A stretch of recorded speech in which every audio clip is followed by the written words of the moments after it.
Three, two, one. Hai teman-teman semua, apa kabar nih? Semoga dalam keadaan sehat ya, dimanapun dan kapanpun. Thank you banget udah nonton video ini. Video pertama aku sharing session mengenai dunia pekerjaan di role software quality assurance. Oke, sebelum kita lanjut ke pembahasan, aku mau ngertiin dulu apa itu software quality dan assurance. Software adalah perangkat lunak. Nah, perangkat lunak ini apa? Perangkat lunak ini sering ditemuin sama teman-teman. Kayak misalkan kalau di komputer itu kayak software Excel, software istilahnya aplikasi Excel, PowerPoint. Nah, itu bisa dibilang software ya yang mendukung gitu. Yang mendukung hardware. Nah, hardware itu apa? Hardware itu perangkat keras. Perangkat keras tuh yang terlihat ya. Istilahnya yang bisa dipegang lah. Kayak misalkan komputer, PC, monitor, CPU. Nah, itu masuknya adalah hardware. Mereka saling bekerja sama satu sama lain untuk bisa memaksimalkan si programnya itu sendiri gitu. Ya istilahnya bisa dipakai sama kita ya. Pertama kan kalau misalkan kita buka komputer, ya harus ada komputernya dulu kan, kita nyalain, kemudian baru muncul tuh software-software yang ketika kita klik dan bisa kita gunain untuk menunjang aktivitas sehari-hari kita, baik dalam pekerjaan maupun ngerjain tugas dan sebagainya di sekolah ataupun kuliah. Itu sangat membantu ya dengan adanya si software dan hardware ini. Kemudian quality. Quality itu adalah kualitas. Kualitas itu baik buruknya sesuatu ya. Kita bisa melihat kualitas dari sebuah atau sesuatu hal itu ternyata ini bagus, baik. Itu juga kita pasti bisa menilai ya. Kemudian assurance itu jaminan. Jaminan, kalau misalkan dengar kata jaminan ya, kalau misalkan di hal yang lain misalkan itu tuh kayak tenang aja gitu kalau misalkan ada sebuah jaminan, kayak jaminan sertifikat tanah, misalkan sertifikat rumah itu kalau udah ada jaminan ya udah. Kayak misalkan kalau pinjam uang ya harus ada jaminannya dulu, jaminan surat-surat motor misalkan, ataupun sertifikat tanah itu bisa jadi jaminan gitu. Itunya kalau ada istilah jaminan itu akan tenang lah gitu. Nah, oke, software quality assurance, perangkat lunak, kualitas, dan jaminan. Nah, apa dong jadinya? So, apa itu SQA? Oke, pengertian SQA adalah role atau pekerjaan yang bertanggung jawab atau bekerja menjamin kualitas baik buruknya sebuah software atau aplikasi atau produk sesuai dengan standar permintaan dan rekrutmen yang telah ditentukan. Ditentukannya oleh siapa? Yang minta. Yang mintanya siapa ya? User, klien, pengguna. Itu pasti ada ekspektasinya gitu ya. Ada harapan yang diminta dalam suatu aplikasi. Misalkan contoh nih, Shopee ya. Sering banget ya kita buka Shopee gitu untuk beli barang ataupun apapun. Pasti kan harapan kita install Shopee itu buat ya bisa transaksi kan, bisa beli sesuatu gitu dengan mudah. Nah, kayak gitulah contohnya itu. Standarnya itu bisa beli lah, check out, terus berhasil datang nyampe ke rumah dengan aplikasi Shopee. Itu kan memudahkan banget sebenarnya. Nah, kayak gitu permintaan itu. Jadi SQA ini istilahnya yang ngejamin lah kalau misalkan udah ada di Play Store ya aplikasinya itu harusnya udah ada, nggak ada error dan nggak ada bug gitu.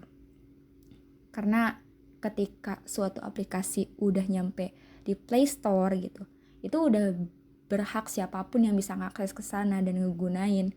Dan SQA ini jaminan untuk user bisa ngegunain aplikasi secara nyaman, nggak ada error. Kan enak ya kalau misalkan dalam penggunaan sebuah aplikasi kita nggak ada sesuatu hal yang bikin terkendala ataupun apapun itu lancar transaksinya. Misalkan kalau beli sesuatu di Shopee berhasil ataupun lain menggunakan aplikasi lain misalkan kayak Gojek dan sebagainya itu sukses, itu kan membuat user nyaman, kemudian ngasih feedbacknya juga bagus. Di role software quality assurance ada dua, yaitu manual sama automation. Nah, keduanya ini memiliki kelebihan dan kekurangannya masing-masing. Kalau manual itu kelebihannya memiliki pengaturan tes yang lebih mudah, fleksibel dan dapat beradaptasi dengan software yang sedang dikembangkan. Kekurangannya membutuhkan waktu yang lama dalam pengujian, effort untuk membuat reportnya. Reportnya itu report ini ya, list sama bugnya. Kalau misalkan bugnya banyak banget, itu juga kalau manual satu-satu harus ditulisin misalkan, terus belum lagi nanti stepnya gimana, error itu di mana, evidensinya apa. Itu lumayan kalau misalkan ketika errornya banyak. Kemudian automation, kelebihannya pengujiannya lebih efisien, istilahnya cepet lah, karena kan automation ya, kita pun bisa berulang-ulang kali tanpa effort yang lebih gitu, bisa execute testing, bisa ngelakuin pengujian secara cepat. Reporting testingnya juga otomatis karena sama sistem gitu, di report generate gitu ya.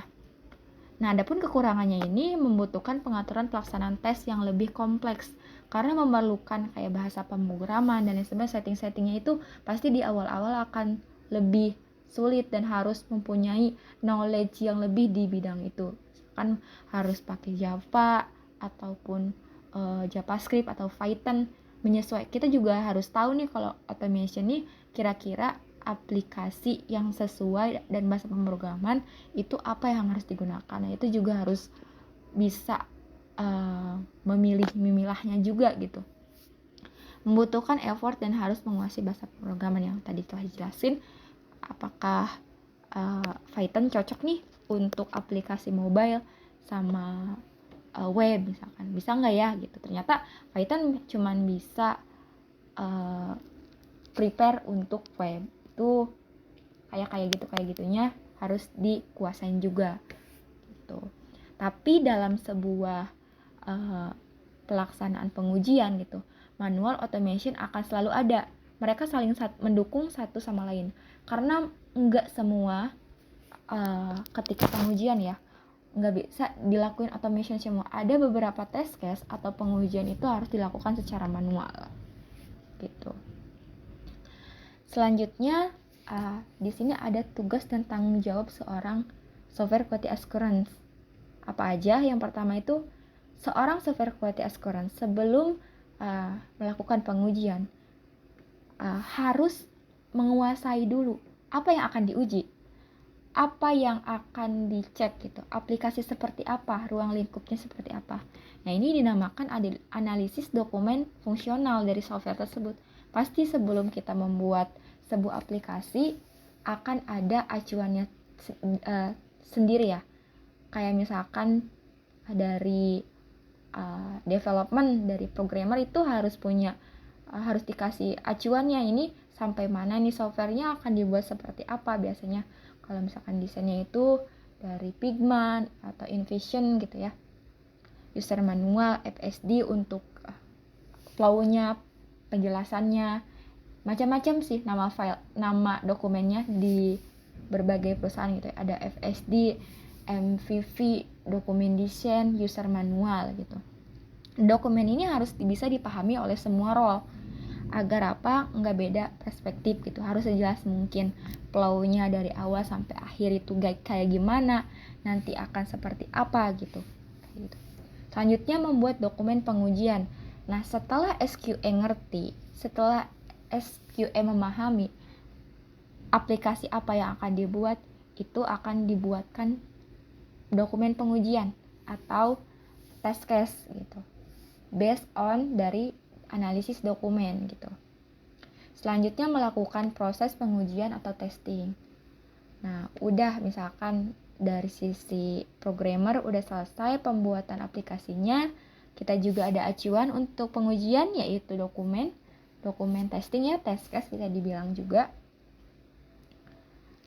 Ini bisa jadi acuan kita untuk saat testing. Karena kalau misalkan tidak buatkan test case ya ataupun dokumen pengujian, ini bisa kemana-mana gitu, nggak sesuai sama ruang lingkup, karena aplikasi itu akan selalu ada batasannya. Ini implementasinya akan seperti apa itu pasti akan, karena kalau misalkan nggak ada batasannya itu nggak akan selesai gitu. Setelah membuat dokumen pengujian, melakukan proses pengujian testing gitu, execute testing, ngelakuin. Kalau misalkan manual ya dari awal, dari testing, kemudian kalau di Shopee ya pilih barang, check out, pembayaran, masuk atau enggak sih pembayarannya, kemudian diterima oleh toko dan hingga dikirimkan sampai ke rumah barang tersebut gitu. Ini harus dari awal sampai akhir gitu. Kemudian dalam proses pengujian itu kan pasti akan ditemukan sebuah error, bug, gitu, isu yang ditemukan oleh seorang software quality assurance. Kemudian dilakukanlah reporting bug dan error. Untuk itu, mengapa tadi yang manual itu agak repot di reporting, ketika bug itu banyak akan kesulitan, akan memakan waktu. Beda lain halnya dengan automation. Automation itu reporting bug dan errornya akan tergenerate otomatis. Bahkan seorang developer atau programmer pun bisa menjadi QA gitu. Kalau misalkan menggunakan automation ya, dia bisa ngecek dan running test gitu sebelum dikasih ke SQA gitu. Kemudian juga setelah itu, setelah reporting bug, error, di list, dikasih evidence, step-stepnya seperti apa, ada errornya di mana, itu harus dikasihkan ke programmer atau tim development. Retesting, setelah istilahnya bugnya dikasih, kemudian diperbaiki oleh development. Setelah itu dikasih lagi aplikasinya ke kita, ke software quality assurance, baru dilakukan retesting. Retesting ini ya pengecekan ulang apakah errornya masih terjadi atau enggak nih setelah diperbaiki gitu.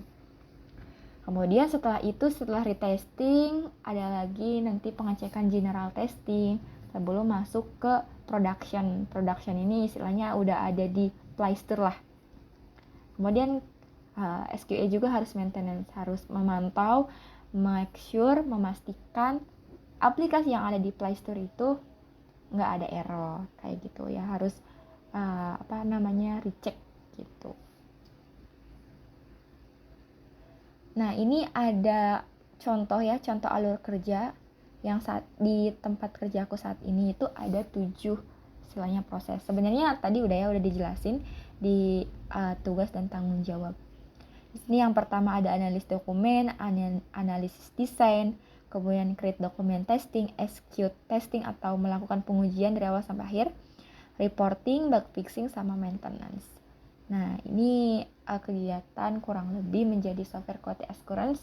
Ini masih manual ya teman-teman.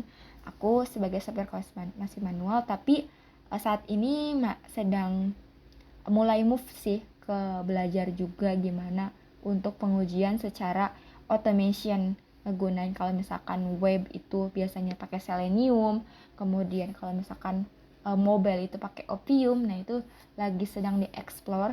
Kemudian terakhir kemarin dari atasan aku itu ngegunain coba untuk implementasi tes Sigma, dimana itu istilahnya udah lengkap banget, bisa mobile, iOS maupun Android, dan juga web dalam suatu tools itu. Jadi sedang mempelajari juga automation. Nah, mungkin itu software quality assurance ya, dunia software quality assurance, pengertiannya dan kegiatannya di dalamnya. Terima kasih banyak teman-teman yang udah nonton sampai akhir. Semoga videonya bermanfaat dan memberikan ilmu baru ya, knowledge baru untuk teman-teman. Dan kalau misalkan ada saran ataupun masukan, boleh banget, karena aku pun masih perlu banyak belajar di dunia SQA ini karena juga luas gitu, dan teknologi semakin hari semakin berkembang. Oke, itu aja yang bisa aku sampaikan, kurang lebihnya mohon maaf. Thank you, see you next time di video selanjutnya ngebahas lebih lanjut tentang software quality assurance.